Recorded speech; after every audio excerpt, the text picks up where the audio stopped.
Hello बच्चों. Hello बच्चों. Let's see the question to two similar spring P and Q having a spring constant Kp Kq such that Kp is more than Kq. They stressed first by the same amount, then by the same force. The work done by the spring Wp and Wq are related as in case A and case B. So P and Q have spring constant. Similar spring दी है आपको. ये P होगी आपकी spring और ये Q spring होगी. इसका direct constant K है और इसका भी कांस्टेंट K है.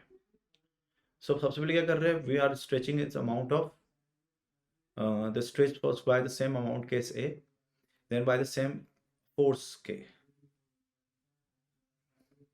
तो सेम अमाउंट खींचा हमने एक्स एक्स. तो अगर इसको मैंने एक्स खींचा, इसको भी मैंने एक्स खींचा. अच्छा, लेकिन यहाँ पे के पी इज मोर देन के क्यू दे रखा भाई. सिमिलर कैसे बोल दी फिर इसने? कुछ भी. Similar spring having the different constant. के पी के क्यू हो गया. के पी मोर देन के क्यू दिया है, तो वर्क डन जो हो जाएगा फर्स्ट केस के अंदर केस वन. एक्स जो है वो कांस्टेंट. तो डब्ल्यू जो हो जाएगा वो हो जाएगा आपका हाफ के x square. So basically W is proportional to K. The K of P is more than K of Q, and the W of P is more than W of Q. That is for the first case. And what about the second case? Second case वो बोल रहा है कि same force से खींच रहा है.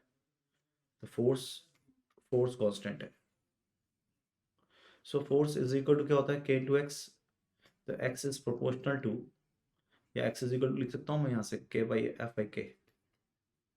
ठीक. So वर्क डन क्या हो जाएगा? हाफ ऑफ K स्क्वायर हो जाएगा और X हो जाएगा F square by K square. तो W जो हो जाएगा वो हो जाएगा F square by 2K. And this time the W is proportional to 1 by K. So W of P is less than W of Q. So first more, the second less. So right answer of the question is B. All the best.